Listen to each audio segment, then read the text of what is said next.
and welcome back to Story Stash. I'm your host Duncan, and these are some of my stories I've written. Before I continue with chapter 4, I thought I'd talk about things. I started writing stories a while back. The story Ghost Whisperer was published as an ebook last year. My wife suggested I recording it using my voice, obviously, and that resulted in this podcast. Not everyone reads ebooks. Some prefer to listen. So I can reach more people with this podcast. I hope you enjoy it. You can send feedback to duncan@bigdreams.ca. Okay, back to the show. Today I'm reading from my book Ghost Whisperer, and this is chapter 4. So let's get started. Chapter 4. A week later, Ed was back working at Disneytech. After his attack, they'd assigned his project to Mart. Until another project came along, he was working on software bug fixes. He'd refrained from visiting Mary, Ian's widow. The favor was done, and hopefully Ian had moved on by now. It was mid-afternoon. As he sat in his cubicle, suddenly a ghost appeared near him. The ghost was wearing a business suit, although everything about the ghost was translucent. Ed looked at him and almost spoke when the ghost raised his finger to his lips. That was different. He cast his eyes at the other cubicles and nodded. No sense in getting a reputation for talking to himself. Ed stood and walked towards the washrooms. The ghost followed, floating along. Ed passed the washrooms and ducked into a janitor's closet and shut the door. It was rather cramped inside, but it'd do for some privacy. "Hello, Ed," said the ghost. "Hello. I supposed Ian told you about me." "Yes. The name's Price. Connor Price." "Pleased to meet you, I suppose. You realize I'm at work. You couldn't catch me this evening after work." "Sorry about that. Time is rather different once you're dead. I need your help, and I've been searching for you for a while. How about I hang around your workplace until this evening and follow you home?" asked Connor. "Okay, that works. I'll get back to work then." Ed returned to his cubicle and continued working on bug fixes. Later, Ed shut down his computer and stood. "Good night, Blake," he said over the cubicle wall to his co-worker. "Good night, Ed," came the reply. Ed walked outside the building. Even though there were extra lights and cameras, he felt wary. He wanted to avoid another attack. He'd parked closer to the building and under a streetlight. As he walked, he kept looking around for attackers. Once inside his car, Connor materialized in the front passenger seat. "Hello again, Ed." Ed didn't have an answer, so he started the car and drove back to his apartment. The ghost sat quietly, looking outside as he drove. Connor followed him into his apartment. Ed sat down on his sofa. Connor stood nearby. "So tell me, how can I be of help?" asked Ed. "Recently I died of a heart attack. I was working as a courier of sorts, and I died before I could deliver something. I need your help to fetch the item and give it to my boss." "What's so important to you?" "The item in question is of vital importance. I can't rest until it gets into safe hands." "An item of vital importance? Whose safe hands?" "As in national security. I can't say more. You just have to fetch it, and I can give you a number to arrange the pickup." "It's not something illegal." "No, but we need it secured so it doesn't fall into the wrong hands. Foreign agents might use it to cause harm to the United States. You'll ensure that that doesn't happen." Ed was rather suspicious about this. "So where do I pick it up?" he asked. "First, you need to get the key. I can guide you." "Is it in Seattle?" "Yes, you'll help me?" "Why not? if it'll give you peace," said Ed. Connor gave directions as Ed drove. It was to a waterfront location north of the city. "I was being chased by unfriendly folks. Before my heart gave out on me, I stashed the key here." Ed stopped the car and they both got out. Connor floated over to a warehouse building. He looked around to ensure no one was watching. It was dark and Ed couldn't see anyone else. "Can you see that ledge about 6 feet up on the wall? The key is up there." Connor pointed exactly to where he meant. It was easy enough for Ed to retrieve the key. "Got it," said Ed. "Good. That key is for the bus station locker. I can show you where." "Good." They got back in Ed's car and drove off. 5 minutes later, Ed parked about a block from the bus station, and they got out. Ed followed Connor to the lockers. Hardly any people were present to see him. "Locker 758, said Connor. After confirming no one was watching, Ed tried the key in the lock. It opened to reveal a duffel bag. "Grab the bag and walk back to your car. Ignore anyone else." Ed did this. It was heavy. Soon he got into his car and drove off. Back home, Ed opened the duffel bag while the ghost of Connor watched. All he could see inside was money, a gun, and some passports. "There's a thumb drive in the side pocket. You can keep the bag and contents. I don't have any use for it." "Thanks," said Ed. He soon found the thumb drive. It contained some encrypted documents with formulas for a weapon. After putting the bag in the closet, he took his laptop and plugged in the thumb drive. Now Ed was in his element. He backed up the thumb drive to his cloud account. Then he bundled a collection of e-books to about the same size, which he encrypted with a custom algorithm. He renamed the new file to match the old one and reformatted the thumb drive. Finally, he copied the newly encrypted file onto the thumb drive. The file looked identical, but it was harmless. It would consume a significant effort to decrypt the contents before anyone would realize. "What was all that?" asked Connor. "I was just checking the contents of the thumb drive. It's all good." He unplugged the thumb drive and put it in his pocket. "Now, how do I deliver the thumb drive?" asked Ed. "We need to call, just not from this location." "It's late. We should call in the morning. Meet me here at 9 a.m. Connor vanished. Ed went to bed. He figured he'd be late to work tomorrow. The next morning, Ed awoke, dressed and had coffee. Connor appeared on schedule, which was unusual, as he claimed time was different for ghosts. "Are you ready to arrange the pickup?" asked Connor. "I am." He put on a red baseball cap, picked up his keys, and left. Ed drove to a nearby train station. It was one of few places still having a payphone. Ed parked nearby and walked to the station, stopping at the payphone. "What number should I call?" asked Ed. 703-555-6023, said Connor.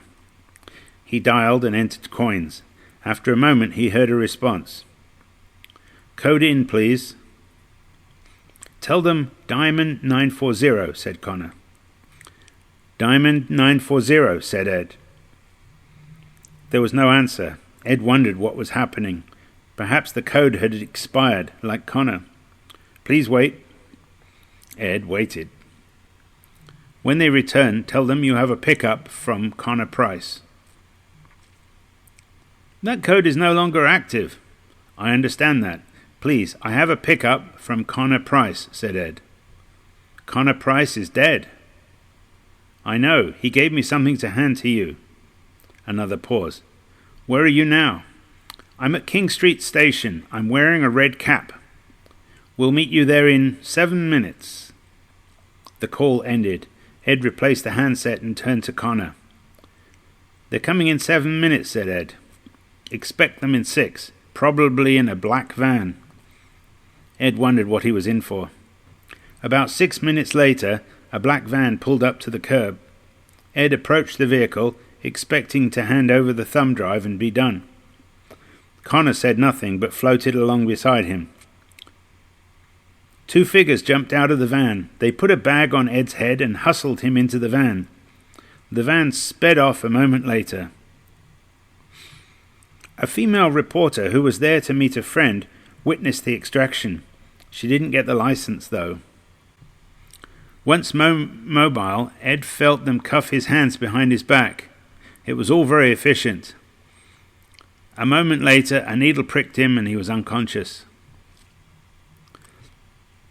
Ed woke up, tied to a chair in a cell. Connor stood nearby, unable to help get him free. Ed, I'm sorry, this shouldn't have happened. This is not CIA protocol to detain U.S. citizens in a black site. I don't believe they're CIA, said Connor. Where am I? CIA? Asked Ed. You're in a warehouse, somewhere near the waterfront. I don't believe these people are on our side. Be careful what you say, as they might be listening. Ed nodded. They took the thumb drive. They're examining it in another room nearby. In the dark room, Ed saw only Connor, no goons to guard him.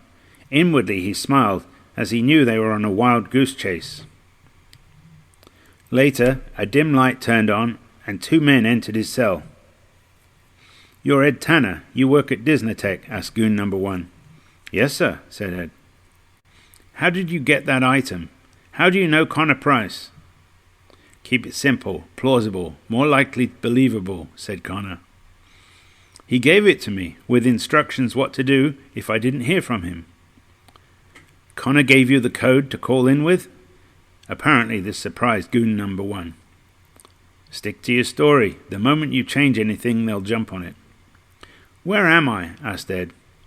You're in a secure location, where we can figure out what's going on. After that, you can go home.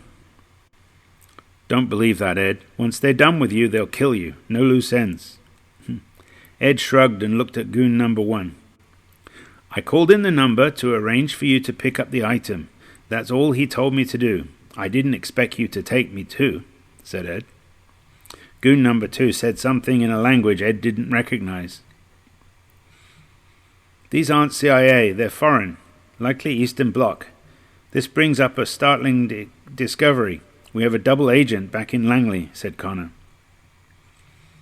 Ed, do you have any knowledge of what was on the thumb drive? Asked goon number 1.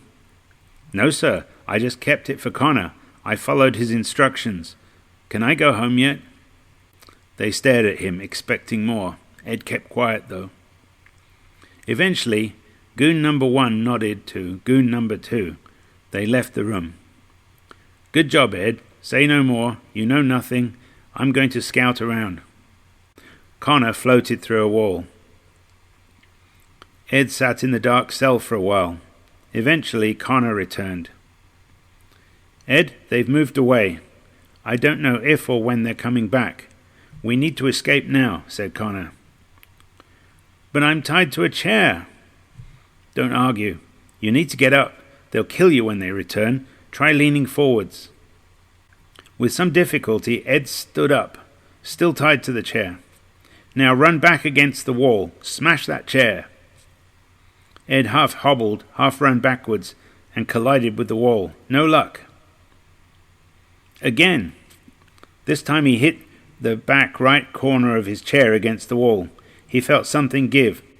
With further effort, he pulled off the right arm of the chair.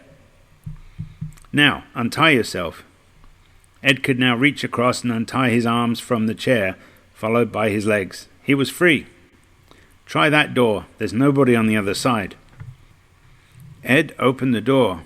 To his surprise, he found it wasn't locked or guarded. On a table was his possessions, the wallet, keys, and phone. He grabbed them and stuffed them in his pockets. There was also some walkie-talkies and chargers. Which way now? Asked Ed. Wait here a moment, said Connor. He floated off through a wall. Soon he returned. Grab one of those radios. Take this door, then the left door. Ed followed the directions, and soon they exited the warehouse building. Ed jogged/ran away from the area until he had a safe distance between him and the warehouse. At a major street, he hailed a cab. Ed found his car still parked in a parkade near the train station. Connor appeared in the front seat. "Don't go home. They know your name and probably where you live," said Connor. "Oh, that's reassuring. You've got me into a ton of trouble." From the parkade, they saw a familiar black van pull up outside. "Quick, turn off your phone. They're tracking you," said Connor. Ed turned off his phone. "We'd best leave before they find me," said Ed. Ed drove to the exit, hoping to escape before the van arrived and blocked his exit. A heart-pounding moment later, Ed exited the parkade onto the street. The van was nowhere to be seen. "Turn on the radio you got. We can listen into their comms." Ed picked up the radio and turned it on. There were bursts of foreign language that Ed couldn't understand. "They've lost your signal and are requesting instructions. We've lost them." Ed sighed with relief. But where could he hide? He left the city and parked in an industrial area. "Okay, what's next on your plan?" asked Ed. "We must report the double agent to the CIA and get their help to remove the foreign agents. We'll have to wait until tomorrow morning." "But we can't trust the CIA. Perhaps another agency? Maybe Homeland Security? They have an office in Tukwila," said Ed. "Ed, I'd rather keep this in the family. We can go to the local CIA office." The CIA doesn't operate within the US. How can there be a local office?" "That's what we tell everyone, so they leave us alone. We don't call it a local CIA office. I'll show you tomorrow." "You should tell me what to say. I'm unsure of how to convince them to take action." "I have something in mind. You'd best get some rest. I'll patrol the area and wake you if needed." Connor vanished. Ed reclined his seat and closed his eyes. The adrenaline had worn off and he was soon asleep. The next morning, Ed awoke, still in his car. Connor hadn't woken him, so no one had found him overnight. Ed looked around outside. No sign of Connor. Not good. Ed was clueless about what to do. He needed a shower and some coffee. Connor appeared in the front seat. "Good morning, Ed. Ready to sort this mess out?" asked Connor. "Yes, I'm angry and I want a resolution. Coffee would be nice too." "Our destination is the Seattle Police Headquarters." "Really?" "At the police headquarters is the Office of U.S. Public Affairs. We're going there." Ed started his car and pulled out onto the street. As he drove, Connor laid out his plan. About an hour later, Ed parked in the underground parkade. Well, that's the end of Chapter 4. In the next episode, we have Chapter 5. Ed meets the real CIA. Well, I'll see you in the next episode. Until then, stay safe.